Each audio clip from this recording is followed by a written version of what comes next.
Bonjour à tous, c'est votre sœur Marie. Que le Seigneur vous bénisse abondamment au nom de Jésus-Christ de Nazareth. Amen. Je vous envoie beaucoup d'amour et j'espère que tout le monde se porte bien. Prenons notre Bible dans le livre de 1 Corinthiens chapitre 13 et partageons la parole de Dieu ensemble au nom de Jésus. 1 Corinthiens 13, à partir du verset 1, il est écrit « Quand je parlerai les langues des hommes et des anges, si je n'ai pas la charité, je suis un airain qui résonne ou une cymbale qui retentit. Et quand j'aurai le don de prophétie, la science de tous les mystères et toute la connaissance, quand j'aurai même toute la foi jusqu'à transporter des montagnes, si je n'ai pas la charité, je ne suis rien. Et quand je distribuerai tous mes biens pour la nourriture des pauvres, quand je livrerai même mon corps pour être brûlé, si je n'ai pas la charité, cela ne me sert de rien. La charité est patiente, elle est pleine de bonté. La charité n'est point envieuse. La charité ne se vante point, elle ne s'enfle point d'orgueil. Elle ne fait rien de malhonnête, elle ne cherche point son intérêt. Elle ne s'irrite point, elle ne soupçonne point le mal.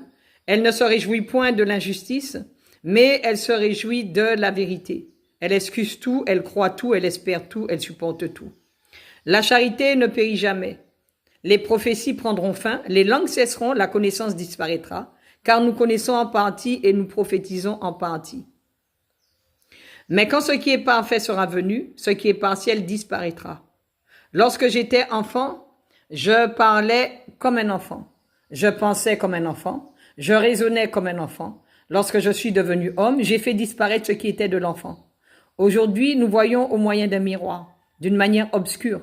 Mais alors, nous verrons face à face. Aujourd'hui, je connais en partie, mais alors je connaîtrai comme j'ai été connu.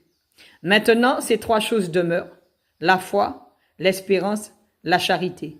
Mais la plus grande de ces choses, c'est la charité. Amen.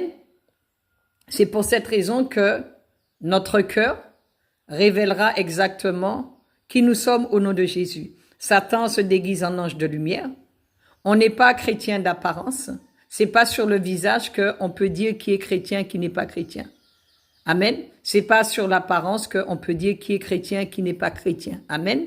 Ne jugeons pas avant le temps et laissons Dieu dire exactement qui est chrétien et qui ne l'est pas, qui est son enfant et qui ne l'est pas, au nom de Jésus-Christ de Nazareth, parce que nous risquons d'avoir beaucoup de surprises dans le nom de Jésus. Peut-être que celui que l'on méprise, c'est celui qui est vraiment l'enfant de Dieu. Que Dieu vous bénisse au nom de Jésus.